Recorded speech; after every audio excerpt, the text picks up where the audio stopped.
Assalamualaikum warahmatullahi wabarakatuh. Alhamdulillah, salatu wassalamu ala rasulillah wa ala alihi wa ashabihi wa man tabi'ahum bi ihsan ila yaumil amma ba'd.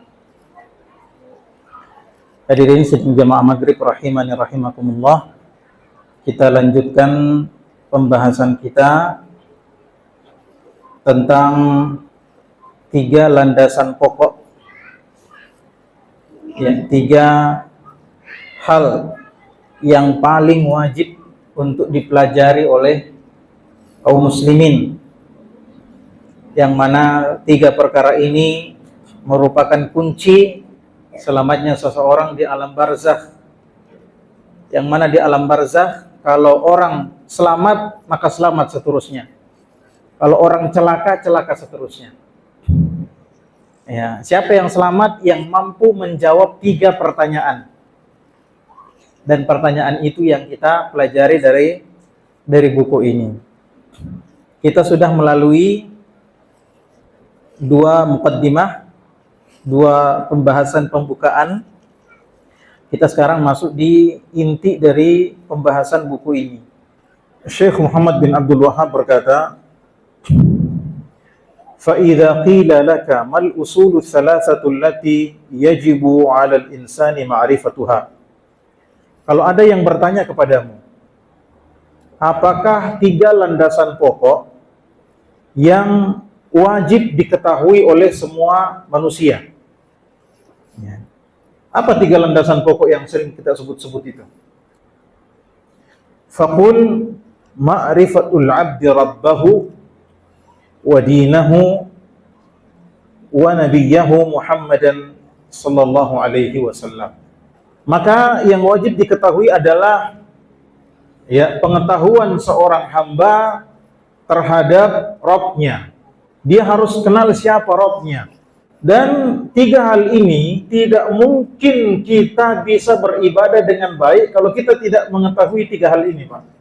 Kalau ada orang tidak kenal siapa Allah, nggak kenal dengan Allah Subhanahu wa ta'ala, kira-kira dia bisa ibadah dengan baik atau tidak? Ya, tidak mungkin.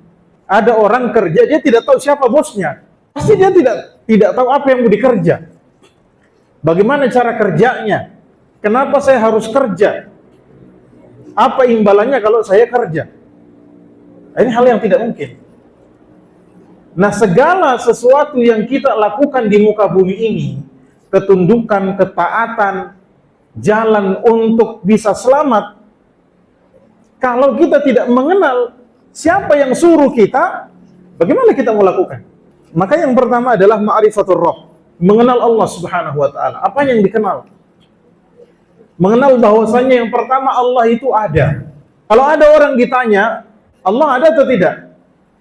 Kemudian dia bilang, wah, saya tidak tahu Allah itu ada atau tidak, soalnya saya tidak bisa lihat. Ya. Maka orang ini kafir, bukan muslim, Pak. Ini menunjukkan dia tidak percaya kalau Allah itu ada. Kalau Anda tidak percaya Allah itu ada atau tidak, ya buat apa Anda masuk Islam? Ya kan?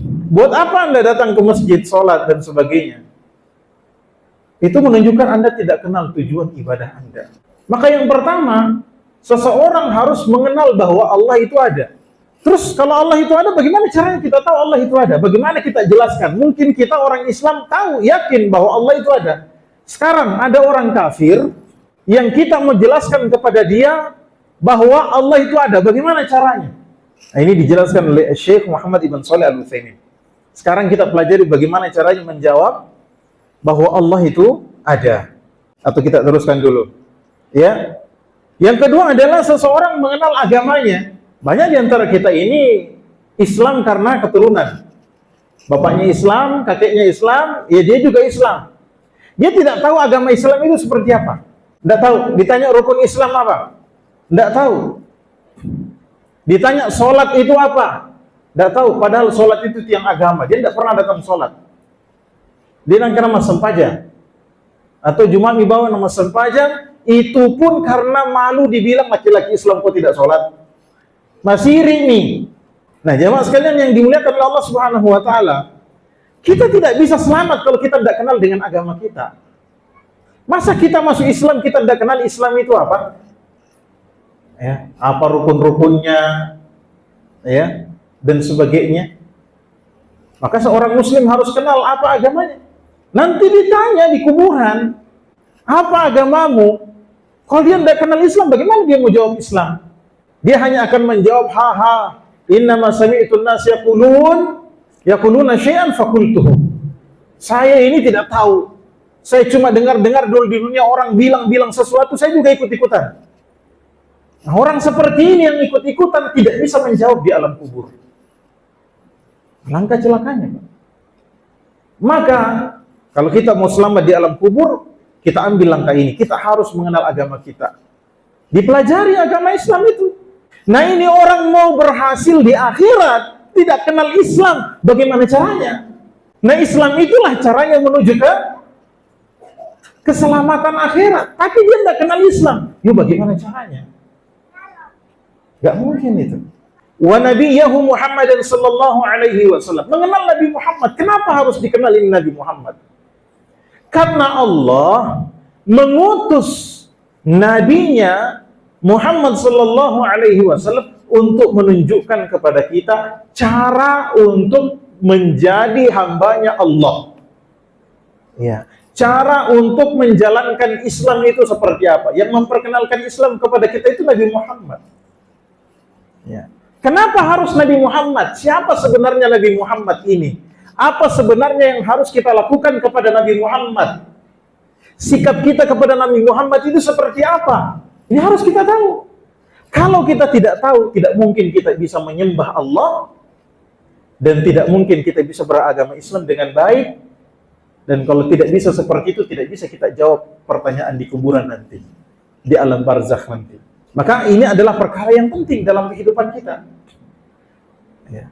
Sekiranya kita boleh untuk tidak tahu apa-apa selain ketiga hal ini, itu kita sudah selamat sudah. Yang penting tiga hal ini sudah ditahu, kemudian diamalkan. Qauluhu fa idza qila laka mal usul ats-tsalatsa, kalau ada orang yang bertanya kepadamu, apakah tiga landasan pokok itu atau tiga pokok yang dibicarakan itu? Maka al-usulu jam'u aslin, ya, jamak dari kata asl. Asl itu artinya pokok. Wa huwa ma yubna alaihi ghairuhu.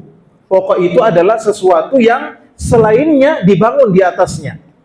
Wa min dzalika aslul jidari wa huwa asasuhu. Contohnya aslul jidar, ya, pokoknya dinding itu adalah asasnya, pondasinya. Ya, yang dinding itu dibangun di atasnya, itulah pokok.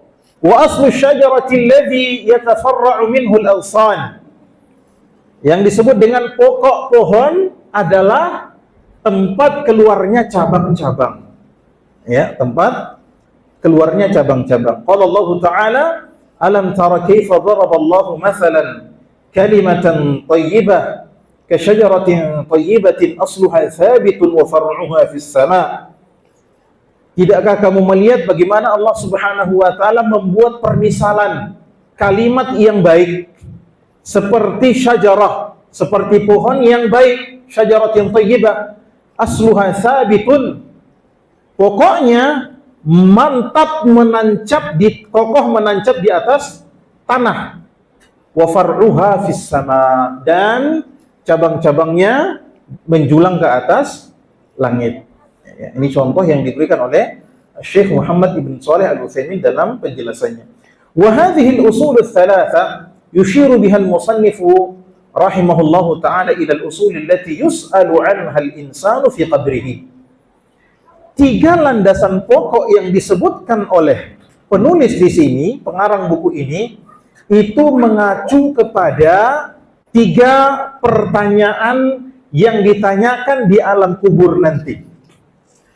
Yang pertama adalah man rabbuka, siapa Rabbmu, wa ma dinuka, dan apa agamamu, wa man nabiyuka, dan siapa nabimu. Ini hadis yang membahas tentang ini cukup banyak, dan hadis-hadisnya mutawatir, ya, dan panjang-panjang juga. Akan tetapi tidak sempat kita sebutkan di sini. Hadis-hadis yang misalnya disebutkan oleh, ya, Abu Dawud dan selainnya dengan sanad yang sahih. Demikian pula yang dihasankan oleh Imam Al-Wadi'i, ya, dalam Al-Jami' as-sahih mimma laysa fi as-sahihain. Awrad al-muallif rahimahullahu ta'ala hadhihi al-mas'alata bi sighati as-su'ali wa dhalika min ajli an yatanabbah al-insanu laha. Tadi Syekh mengatakan, kalau ada yang bertanya kepadamu, apakah 3 landasan pokok itu? Maka Syekh Muhammad ibn Shalih al-Utsaimin mengatakan, al-muallif rahimahullahu ta'ala menyebutkan masalah ini dengan sighah dalam bentuk pertanyaan. Ya, kenapa demikian? Agar orang itu perhatian. Nabi Shallallahu Alaihi Wasallam ketika hendak mengajarkan sesuatu itu sering memulai dengan pertanyaan. Ya, supaya apa? Supaya orang perhatian. Contohnya, atadruna mal ghibah? Tahukah kalian apa itu ghibah? Tahukah kamu apa hak Allah terhadap hambanya dan apa hak hamba terhadap Allah? Nabi memulai dengan kalimat-kalimat dalam bentuk pertanyaan. Supaya apa? Orang yang ditanya itu memberikan perhatian. Apa itu? Ya, siapa tahu saya salah. Saya tidak tahu apa itu. Sehingga dengan demikian orang akan cepat mengingat karena memberikan perhatian yang lebih terhadap pertanyaan tersebut. Li'annaha mas'alatun 'azimatun wa usulun kabiratun. Karena 3 perkara ini adalah perkara yang sangat besar, ya, dan pokok yang sangat besar. Wa inna maqala inna hadhihi hiya al-usul ats-tsalatsa allati yajibu 'ala al-insani ma'rifatuha li'annaha hiya al-usul allati yus'alu 'anha al-mar'u fi qabrihi idza dufina wa tawalla 'anhu ashabuhu atahu malakani fa'aq'adahu fasa'alah. 3 perkara pokok ini atau 3 landasan utama ini yang setiap manusia wajib untuk mengetahuinya, itu menjadi perkara yang penting karena perkara inilah yang akan ditanyakan kepada seorang hamba nanti di kuburannya. Kalau dia sudah dikubur, kemudian didoakan, kemudian ditinggalkan, datanglah 2 orang malaikat. Ya, datanglah 2 orang malaikat, kemudian orang ini dikasih duduk. Bagaimana caranya? Ya sudah, kita yakini saja. Dalilnya seperti itu. Itu persoalan gaib, kita nggak tahu. Persoalan-persoalan gaib seperti ini memang tidak masuk di akal kita karena akal kita terbatas. Akal kita terbatas. Persoalan kubur, persoalan akhir kita tidak tahu. Ya, dalam hadis disebutkan orang kalau berhasil menjawab pertanyaan kubur maka kuburannya diluaskan sejauh mata memandang. Kalau akal tidak dapat, Pak, bagaimana caranya sejauh mata memandang? Nah, ada kuburan di sampingnya. Iya kan? Nah, tapi ini datangnya dari wahyu Allah Subhanahu wa taala, tidak boleh kita tolak. Wajib kita terima. Dan sebenarnya masuk akal, Pak. Masuk akal. Kalau kita mau analogikan, mau kiaskan, ada 2 orang yang tidur di ranjang yang sama, apakah mimpinya sama? Tidak sama mimpinya. Yang satu ada main di Surabaya, yang satu main di Papua. Persoalan gaib tidak perlu kita ingkari, tidak perlu kita perbincangkan karena memang ya pengetahuan kita sempit, akal kita juga sempit, tidak bisa memuat semua apa yang ada. Akan tetapi tidak ada yang mustahil bagi Allah. Kalau Allah menghendaki sesuatu, maka itu pasti akan terjadi. Kabar tentang perkara-perkara gaib yang ada di kuburan ini datangnya dari wahyu Allah Subhanahu wa taala. Termasuk ini nanti dikasih duduk. Kemudian 2 orang ini, 2 orang malaikat ini bertanya kepada orang tersebut, "Man rabbuka? Wa ma dinuka wa man nabiyyuka?" Makanya ketika orang dikuburkan itu, kemudian disunnahkan apa? Mendoakan orang di kuburan. Nabi sallallahu alaihi wasallam bersabda, "Ud'u li akhikum fa innahu al-ana mas'ul." Doakanlah saudara kalian ini karena dia sedang ditanya. Ya. Didoakan apa? Didoakan supaya dia mendapatkan perkataan yang kokoh. Yuthabbitullahu alladzina amanu bil qawli tsabiti fil hayati dunya wal akhirah. Allah Subhanahu wa taala memberikan perkataan yang kokoh, memberikan perkataan yang kuat kepada siapa? Orang beriman, ya. Memberikan perkataan kokoh kepada orang yang beriman. Ini hanya khusus untuk orang beriman. Tidak beriman tidak dikasih. Tidak beriman tidak dikasih. Itulah kenapa kita penting beriman, Pak. Nah, karena iman ini kunci keselamatan. Dengan perkataan yang kokoh. Apa perkataan yang kokoh? Nanti dia bisa menjawab. Perkataan kokoh itu apa? Kalau dia bisa menjawab, "Man rabbuka?" "Rabbi Allah." Siapa Tuhanmu? Tuhanku Allah. Ini perkataan yang kokoh. Ya. Wa ma dinuk? Apa agamamu? Dinil Islam. Agamaku Islam. Ini perkataan yang kokoh. Ya. Wa man hadzal rajulul ladzi bu'itsa ilaih? Siapakah orang yang diutus kepadamu ini? Atau wa man nabiyyuk? Ya, siapakah nabimu? Dia mengatakan Muhammad. Ini perkataan yang kokoh. Kalau tidak beriman, tidak mungkin bisa menjawab ini. Tidak mungkin, Pak. Dan apa itu iman? Iman itu adalah mengimani, mempercayai, meyakini dengan hati, mengucapkan dengan lisan, dan diamalkan dengan anggota badan. Kalau ada orang sekedar percaya, tapi tidak ada bukti amalannya dari apa yang dia percayai, maka ini tidak beriman. Kamu beriman ada Allah, beriman pada sholat. Kenapa? Nah, ini berarti dia tidak beriman. Kenapa? Karena dia tidak melaksanakan konsekuensi dari keimanannya. Tidak bisa jawab nanti. Tidak bisa jawab di akhirat, nggak bisa jawab. Di kuburan nggak bisa jawab yang seperti ini. Maka fal mu'min fayaqul, adapun fa ammal mu'min, adapun orang beriman maka dia akan berkata Rabbi Allah. Rabbku adalah Allah, wa dinil Islam, wa nabiyyi Muhammad sallallahu alaihi wasallam. Dia akan jawab. Ini qaulus tsabit. Wa ammal murtab awil munafiq fayaqul, adapun orang pendosa, ya orang kafir, orang munafik, meskipun dia mengaku Islam tapi dia munafik. Siapa itu munafik? Bagaimana ciri-cirinya orang munafik? Ciri-ciri orang munafik itu kalau kita kuat, orang muslim kuat, orang beriman kuat, maka dia akan mengaku bagian dari kita. Tapi ketika kita lemah, dia akan berkhianat kepada kita. Dia akan menjadikan kita sebagai musuh. Ini kelihatan pada perang Ahzab, perang Khandaq. Ya, ketika orang-orang munafik di kota Madinah melihat, oh, yang mengepung Nabi Muhammad dan sahabat-sahabatnya di kota Madinah ini banyak. Makanya dikatakan Ahzab dari kata hizb. Banyak kelompok-kelompok dari berbagai suku, berbagai kabilah datang menyerang Madinah. Maka kelihatannya kaum muslimin ini lemah. Kaum muslimin kecil. Bisa kalah ini. Maka orang-orang munafik ini pun bergabung bersama orang-orang kafir. Tapi sebelumnya mereka mengaku bersama dengan orang-orang beriman. Bahkan mereka datang sholat di masjid. Nah, ini ciri-ciri orang munafik. Ketika kaum muslimin kuat, mereka mengaku bersama kaum muslimin, berada dalam barisan kaum muslimin. Tapi kalau kaum muslimin lemah, maka mereka berbalik menampakkan kejahatan, penyakit yang ada di dalam hati mereka. Adapun orang munafik ketika ditanya dengan 3 pertanyaan tadi, mereka mengatakan la adri. Saya tidak tahu saya. Ditanya siapa Tuhanmu? Dulu di dunia dia bisa jawab. Bisa dia jawab di dunia. Anak TK saja bisa jawab siapa Tuhanmu? Dia bilang Allah. Tapi di kuburan belum tentu dia bisa jawab. Kalau dia munafik, belum tentu dia bisa jawab. La adri, sami'tun nas yaquluna syai'an faqultuh. Saya cuma mendengar-dengar orang-orang mengatakan begini dan begitu, maka saya pun ikut-ikutan mengatakannya. Ini orang munafik. Nah, seperti yang sudah kita katakan tadi, kalau orang bisa menjawab ketiga pertanyaan kubur tadi, maka dia selamat sampai nanti di akhirat. Tapi kalau dia di alam barzakh ini, barzakh itu artinya pemisah antara dunia dan akhirat. Itu disebut barzakh.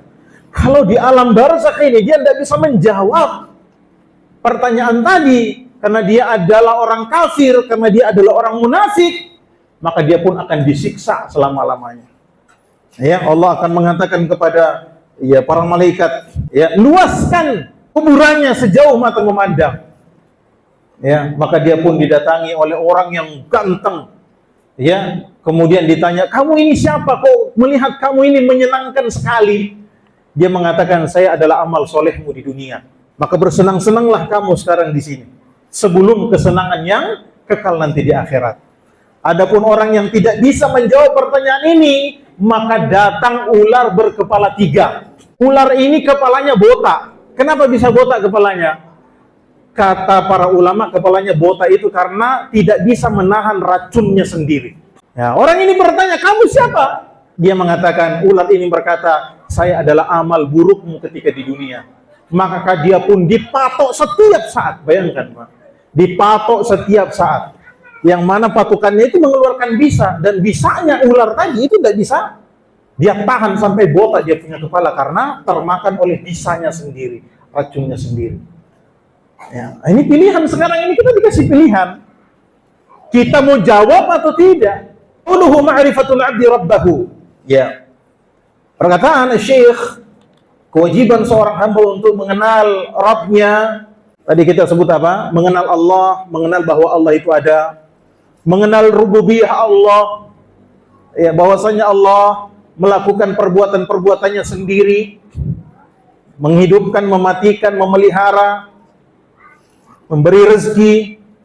Ini semua Allah lakukan sendiri dan hanya bisa dilakukan oleh Allah Subhanahu wa taala, tidak bisa dilakukan oleh yang lain.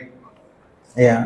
Kemudian mengenal bahwa Allah itu memiliki hak uluhiyah, hak untuk disembah satu-satunya.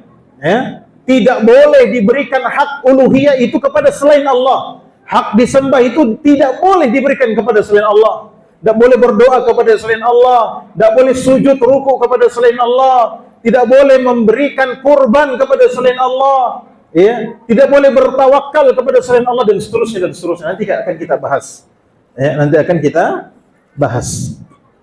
Kemudian hak-hak Allah Subhanahu wa taala dalam asma wa sifat, nama-nama dan sifat-sifat Allah yang maha indah dan maha tinggi. Nah sekarang kalau kita ditanya, bagaimana engkau tahu bahwa Allah itu ada? Apa buktinya Allah itu ada? Maka Syekh Muhammad ibn Utsaimin berkata, minha an-nazar wa at-tafakkur fi makhluqatihi azza wa jalla, fa inna dhalika yuaddi ila ma'rifatihi wa ma'rifati 'azimi sultanihi wa tamami qudratihi wa hikmatihi wa rahmatihi. Caranya adalah dengan memperhatikan dan memikirkan makhluk-makhluk Allah. Makhluk itu artinya ciptaan. Dan segala sesuatu selain Allah, maka itu adalah ciptaan Allah. Segala sesuatu selain Allah, itu adalah ciptaan Allah. Nah, kita lihat bagaimana ciptaan-ciptaan Allah. Ya. Kita lihat matahari. Bagaimana agungnya matahari. Bagaimana besarnya matahari itu sehingga bisa menyinari seluruh dunia. Bisa memberikan manfaat kepada seluruh dunia, seluruh makhluk yang ada di bumi dan selainnya. Kalau matahari saja seagung itu, bagaimana dengan yang menciptakan matahari? Dan tidak mungkin sesuatu itu ada dengan sendirinya. Pasti ada yang ciptakan. Ya. Pergantian siang dan malam. Yatlubuhu hafifan, yang mengikutinya dengan cepat, teratur. Siapa yang atur ini? Tidak mungkin tidak ada yang tidak atur. Tidak mungkin tidak ada yang atur. Bagaimana alam semesta ini bisa teratur sedemikian rupa? Ya, malam dan siang berganti, bulan matahari berganti, bintang-bintang muncul pada waktunya. Kalau tidak ada yang atur bagaimana? Bisa. Pasti ada yang atur. Nah, yang atur itu semua siapa? Allah. Sudah, itulah Allah. Ya, yang atur semua itu sudah Allah.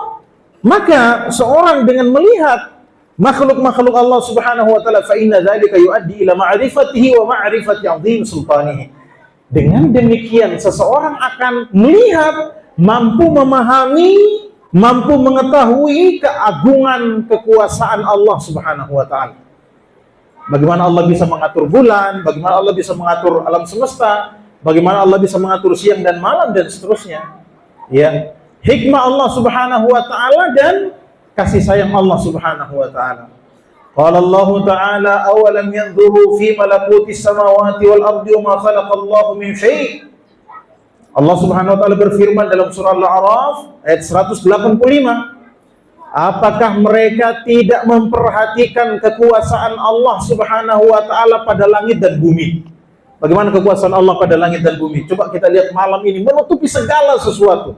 Nanti datang matahari menyingkap segala sesuatu. Siapa yang atur itu? Allah. Dan itu ada kasih sayang Allah di situ. Wa ma khalaqallahu min syai', dan segala sesuatu yang diciptakan oleh Allah Subhanahu wa taala. Dalam ayat yang lain Allah Subhanahu wa taala, qul innama a'idzukum biwahidah an taqumu lillahi mathna wa furada thumma tatafakkarun. Katakanlah wahai Muhammad, katakan kepada orang-orang yang menentangmu, yang tidak percaya dengan dakwahmu wahai Muhammad. Katakan kepada mereka, sesungguhnya aku hanya memberikan satu nasihat kepada kalian. Antaqumu lillahi mathna wa furada.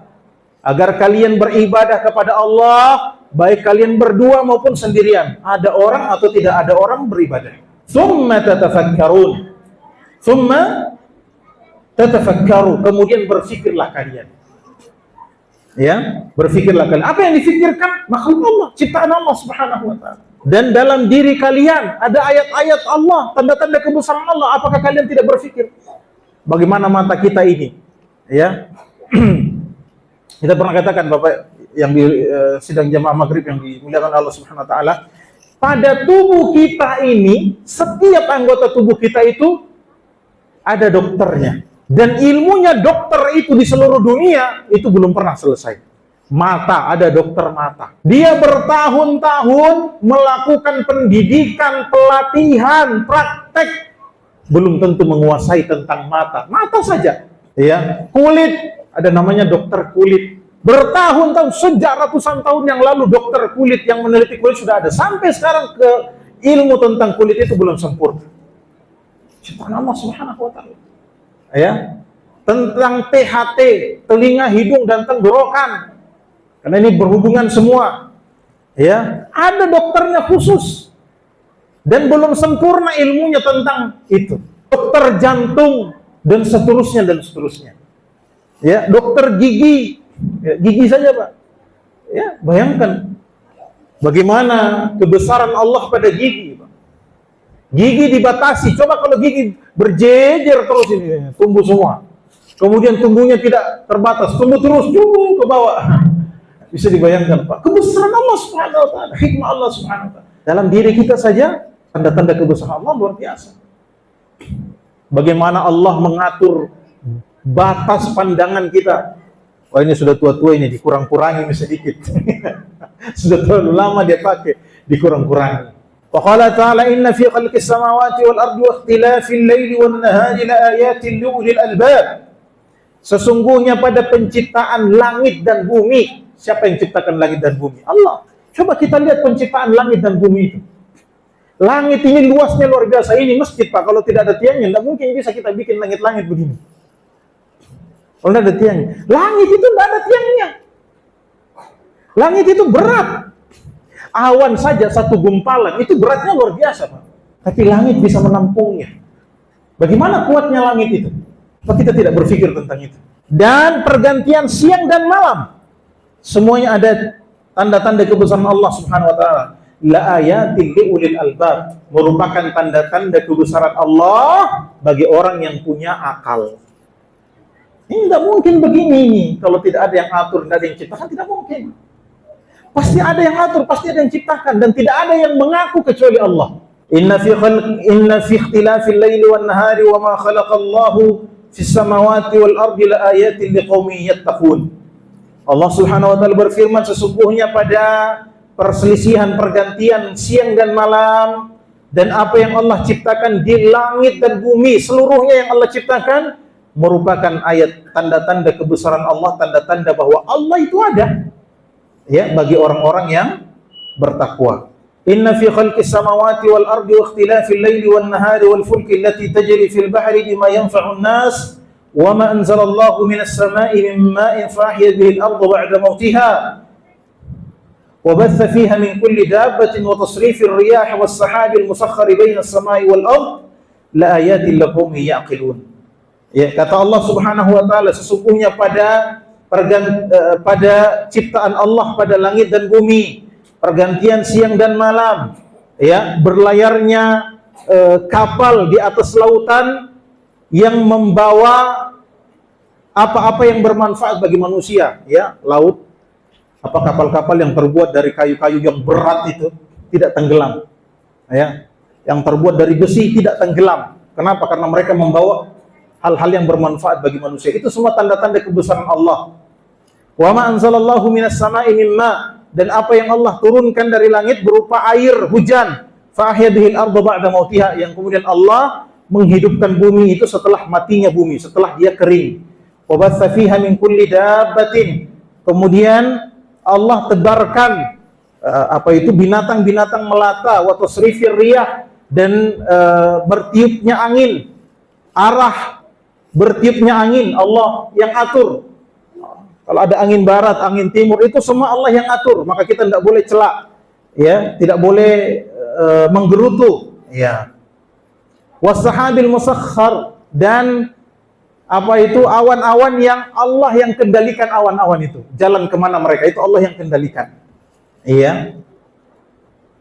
Baina samai wal ard, antara langit dan bumi, la ayatin liqaumi yaqilun, merupakan tanda-tanda kebesaran Allah, tanda-tanda adanya Allah bagi orang-orang yang beriman. Wa min asbabi ma'rifatil 'abdi rabbahu an-nazar fi ayati syar'iyyah, itu tadi namanya ayat-ayat kauniyah. Kemudian ada juga ayat-ayat syar'iyyah, wa hiya al-wahyu alladhi ja'at bihi ar-rusul 'alaihim wassalatu wassalam, fayanzuru fi hadhihi al-ayat wa ma fiha min al-masalih al-'azimati allati la taqumu hayatul khalqi fid dunya wala fil akhirati illa biha, ya, yang merupakan wahyu yang dibawa oleh para rasul alaihi wassalatu wassalam. Maka seseorang memperhatikan ayat-ayat ini dan kebaikan-kebaikan yang besar yang dikandung oleh ayat-ayat ini, yang kebaikan hamba, ya, atau kehidupan makhluk tidak mungkin ada, tidak mungkin terjalani, tidak mungkin tegak di dunia ini, demikian pula di akhirat tanpa kebaikan-kebaikan tersebut. Fa idza nadhara fiha wa ta'ammalaha wa ma ishtamalat alayhi min al-'ilmi wal hikmati wa wajada intizamaha wa muwafaqataha li masalihil ibadi, arafa bidzalika rabbahu. Kalau seseorang memperhatikan ayat-ayat ini,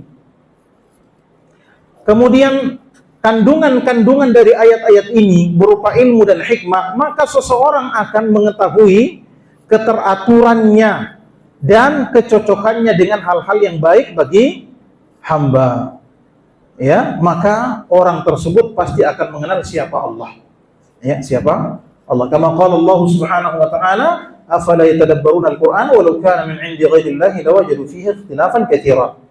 Tidakkah mereka memperhatikan Al-Quran, mentadabburi Al-Quran, mempelajari Al-Quran? Kalau Al-Quran itu berasal dari selain Allah, maka sungguh mereka akan mendapatkan banyak perselisihan di dalam Al-Quran, banyak pertentangan di dalam Al-Quran. Sekarang kita periksa sekian ribu ayat Al-Quran, apakah ada pertentangan di dalamnya? Tidak mungkin kita dapatkan, ya, kecuali bagi orang-orang yang otaknya, ya, bermasalah, ya, yang tidak faham. Wa minha ma yulqillahu azza wa jalla fi qalbil mu'min min ma'rifatillahi subhanahu wa ta'ala hatta ka'annahu yara rabbahu 'ayal 'ain. Demikian pula di antara cara kita mengenal Allah adalah apa yang Allah letakkan di dalam hati seorang mukmin, ya, yang mana dia mengenal Allah subhanahu wa ta'ala sampai seakan-akan dia bisa melihat Allah dengan mata kepalanya. Qala Nabi alaihi salatu wassalam hina sa'alahu Jibril mal ihsan, Nabi SAW ketika ditanya oleh Jibril apa itu ihsan, qala an ta'budallaha ka'annaka tarahu fa in lam takun tarahu fa innahu yarak. Engkau beribadah kepada Allah seakan-akan engkau melihatnya, namun apabila engkau tidak bisa melihat Allah, dan memang tidak bisa melihat Allah, maka ketahuilah sesungguhnya Allah melihatmu. Nah, kita cukupkan sampai di sini. Subhanakallahumma wa bihamdik, asyhadu an la ilaha illa anta, astaghfiruka wa atubu ilaik. Wa akhiru da'wana alhamdulillahirabbil alamin. Assalamualaikum warahmatullahi wabarakatuh.